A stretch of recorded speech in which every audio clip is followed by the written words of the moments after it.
The gentle September breeze, heralding the end of summer, rustled through the street trees of Grand Rapids, Michigan. Sarah Connor, 38, was going through her usual morning routine. "Ethan, breakfast is ready," Sarah called up to the second floor. As the aroma of pancakes wafted through the house, she heard the sound of her 5-year-old son Ethan running down the stairs. "Good morning, Mom." "Good morning, sweetie. Wash your hands, okay?" Sarah smiled as she patted her son's head. Her husband Mark had already left for work, his seat at the breakfast table empty. This had become their recent daily scene. As she poured maple syrup over the pancakes, Sarah found herself reminiscing about 10 years ago. She and Mark had met at a local charity event. Sarah was part of the organizing committee, and Mark had attended as a donor. She was drawn to his gentle nature and intellectual aura, while Mark was captivated by Sarah's brightness and decisiveness. After 2 years of dating, they married, and 3 years later, Ethan was born. For the first 7 years, it was the happy family Sarah had always imagined. Mark was a loving husband and a devoted father. Their weekend picnics and evening board game marathons became cherished memories. However, over the past year or so, something had changed. Mark's return time from work gradually became later, and his time with the family decreased. Even on holidays, work calls became more frequent. "Mom, is Dad going to be late again today?" Ethan asked, his mouth full of pancake. Sarah hesitated for a moment.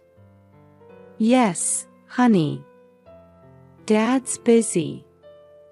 But he loves us very much." Even as she said this, Sarah felt anxiety creeping into her heart. The recent Mark seemed like a different person. His gentle smile had disappeared, replaced by a constantly tired expression. He spoke less with the family, and when Sarah tried to talk to him, he responded absent-mindedly. Sarah let out a deep sigh. "It'll be okay. Once this busy period passes, things will go back to normal," she told herself. That night, Sarah sat alone on the living room sofa, staring at the TV. The screen was moving, but her mind was somewhere far away.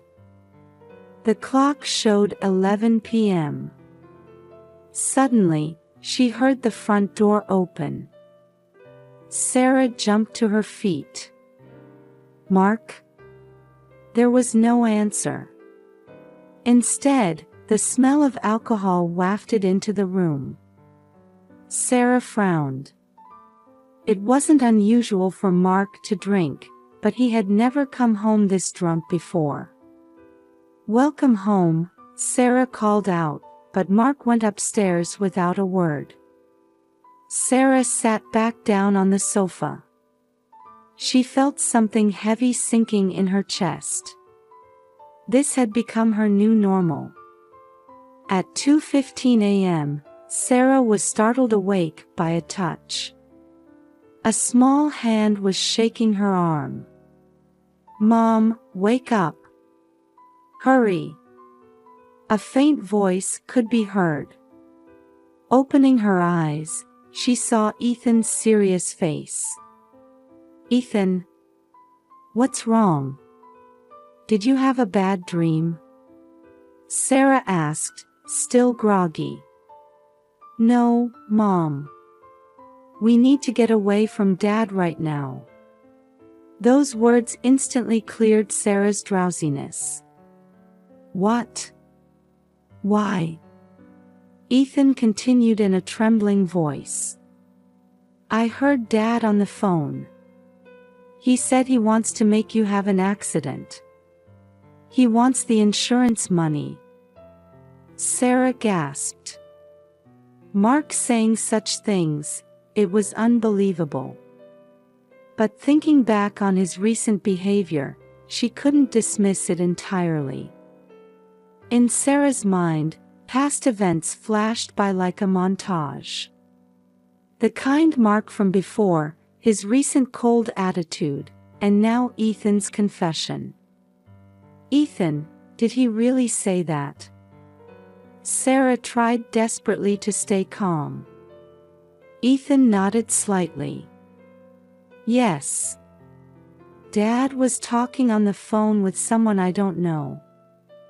I was scared. Sarah took a deep breath, trying hard to suppress the panic rising within her. What should she do? Should she call the police? Or... I understand, Ethan, Sarah steeled her resolve. We're going to leave here. But quietly, okay? We don't want to wake Dad. Ethan nodded, looking relieved. Sarah began packing the bare essentials with trembling hands. Her mind was in chaos, but one thing was certain: she had to protect her son. That was the only thing she could do right now. Sarah's hands shook slightly as she packed the bare minimum into a suitcase in the darkness. Ethan, don't forget your favorite stuffed animal, Sarah whispered to her son. Ethan nodded silently, clutching his beloved teddy bear. Sarah put her wallet, cell phone, and a folder of important documents into her bag. Her hand reached for the ring box. Her wedding ring. She hesitated for a moment, then slowly removed it from her finger and placed it in the box. Mom, what about Dad? Ethan asked anxiously. Sarah placed her hand on her son's shoulder. It's okay. Right now, our safety is what's important. They moved carefully, trying not to make any noise as they descended the stairs. As they crossed the living room, Sarah paused involuntarily.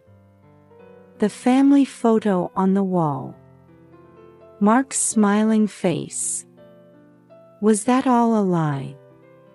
Sarah shook her head, trying to shake off the thoughts. Reaching the front door, Sarah took a deep breath. Ethan, are you ready? Ethan nodded slightly. Just as Sarah put her hand on the doorknob, there was a knock at the door. Sarah's blood ran cold. Mark? But why would he knock on his own house door? Fearfully opening the door, she found an unexpected person standing there. Martha. Her mother-in-law, Martha, 65, stood there with a worried expression. Sarah, thank goodness you're awake. Martha's voice was tinged with relief. What are you doing here so late? Sarah couldn't hide her confusion. Martha noticed Ethan behind Sarah and frowned. Are you two going somewhere? Sarah stumbled for words.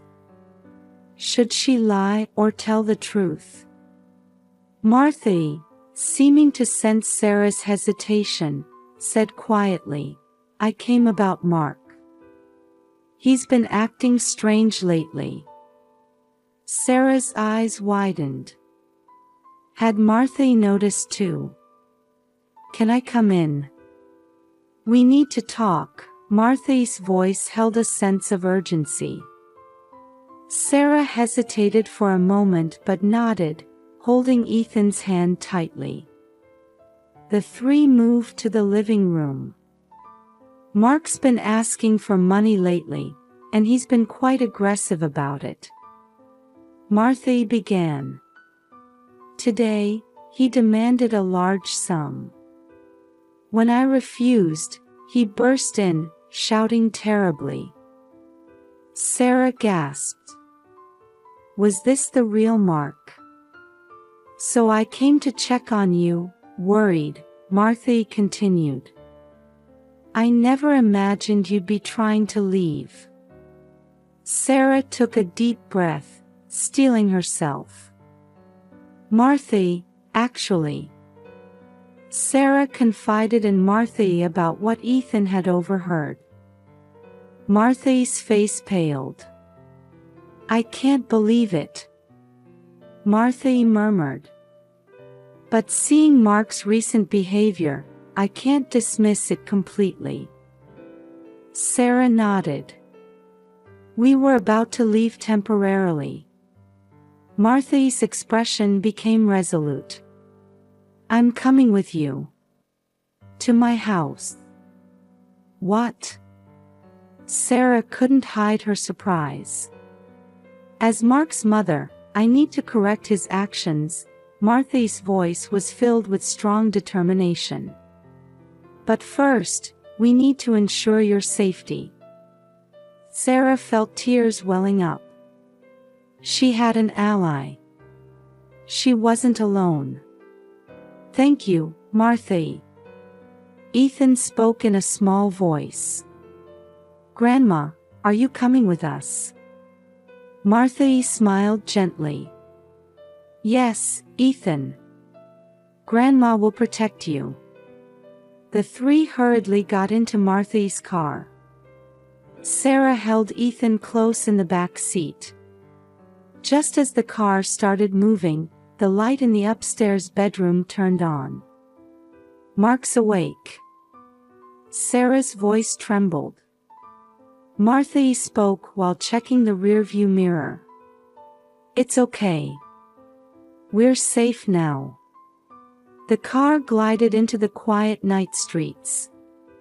Sarah looked back at the house. She wasn't sure if this was the right choice. But for Ethan's sake, and to uncover the truth, she had to take this step. There was still time before dawn. However, a new dawn was about to break in Sarah's life. A week had passed. Sarah and Martha's investigation revealed more shocking facts than they had anticipated. Sarah stared at the documents received from the lawyer and told Martha in disbelief, it seems Mark has been accumulating debts. Martha's expression turned to surprise. Really? How much? Over $100,000, Sarah's voice trembled. And most of it was incurred in just the last 3 months. Both women were at a loss for words. What could he have used such a large sum for? The information Martha had gathered was equally shocking. According to Mark's colleagues, he had been frequenting casinos recently. Gambling addiction. Sarah murmured. But why didn't he talk to us about it? Further investigation revealed even more serious facts. Mark had been borrowing money at high interest rates from illegal moneylenders. And to repay. He was planning insurance fraud. Sarah's voice shook. He was going to make me have an accident. Martha covered her face with her hands. I can't believe it, my son. Sarah's heart was in turmoil. Anger, sadness, and strangely enough, worry for Mark. How desperate must he have been? But why did he tell Ethan? Sarah voiced her question. It must have been his last pang of conscience, Martha answered quietly. No matter how desperate he was, he didn't want to put his son in danger. Sarah was filled with complex emotions. Disappointment and anger towards Mark. and the love for family that still remained in him. All of these mixed, unsettling her heart. Martha, too, felt deep sadness at her son's actions. Did I go wrong in raising him? No, Sarah strongly denied. Mark's choices are his own. You're a wonderful mother, Martha. The two women looked at each other, exchanging faint smiles. In this difficult situation, their bond had grown stronger. What do we do now? Martha asked. Sarah exhaled deeply. Honestly, I don't know yet. But there's one thing I'm sure of. What's that? Protecting Ethan. And bringing Mark back to the right path, determination shone in Sarah's eyes. Martha nodded. I'll help too. Let's get through this together, as a family. Outside, it had started to rain. As if foreshadowing the difficulties ahead. But even in the sound of the rain, there seemed to be a faint melody of hope. Sarah gazed out the window. The road ahead would be tough. But there was no turning back now. Knowing the truth, all she could do was move forward. For Ethan's sake, and for Mark's.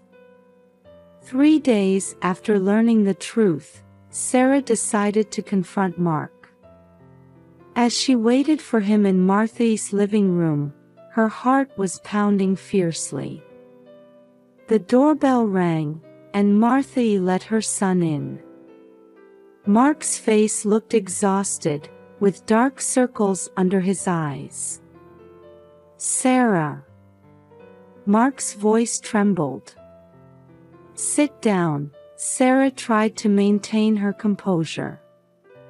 Martha sat between them, trying to ease the tension as a mediator. Mark, I know everything, Sarah began. The gambling, the debts, and even the insurance fraud plan. Mark covered his face with his hands. I'm sorry. I'm so sorry. Why? Sarah's voice rose. Why didn't you talk to us? Mark let out a deep sigh. I was ashamed. It started with small bets. But as I tried to recover my losses. And you even thought about killing me. Tears welled up in Sarah's eyes. No. Mark cried out. I never really intended to do that. But the loan sharks were pressuring me. Martha quietly intervened. Mark, why didn't you come to me? I didn't want to trouble you. Mark's voice grew small.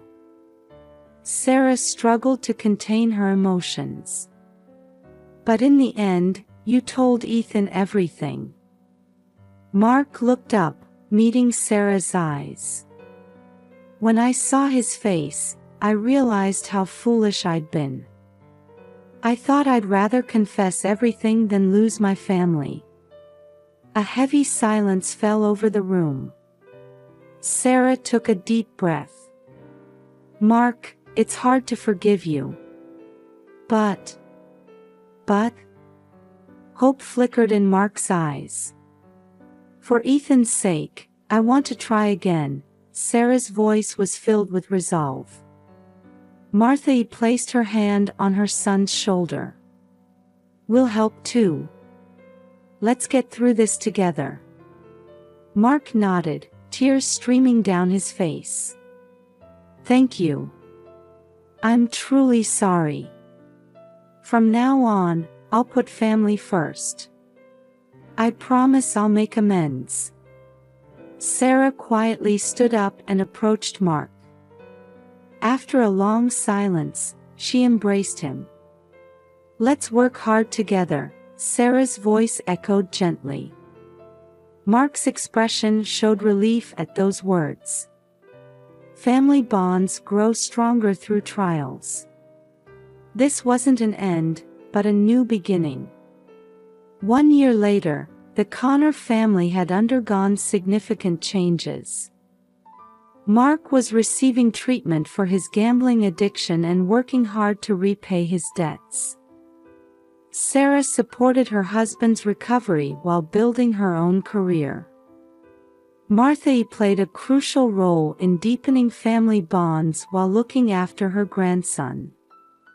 Ethan, now 7 years old, was happy to see his parents' relationship improve. He often said, "I love Mom, Dad, and Grandma." One evening during dinner, Mark said to his family, "Thank you all. Without you, I couldn't have recovered." Sarah held her husband's hand and smiled. "We're family. We get through things together." Martha hugged her grandson and said, "Let's continue to cherish each other." Outside the window, the setting sun softly illuminated the town. A new morning awaited this family. 5 years later, the Connor family was bound by even stronger ties. Mark had fully recovered and was working harder than ever for his family. Sarah was proud of her husband's transformation, and their relationship had deepened beyond what it was before. Ethan, now 12, had learned the importance of family by witnessing his parents overcome their trials. Martha continued to fulfill her role as the family's pillar while watching her grandson grow. One weekend, during a family picnic, Mark quietly said, "I'm truly sorry. And thank you." Sarah looked at her husband and smiled gently. "We've already overcome the past. Now, let's look to the future." Ethan hugged his parents, while Martha warmly watched over the scene. This family had become stronger and more deeply bonded by overcoming their difficulties.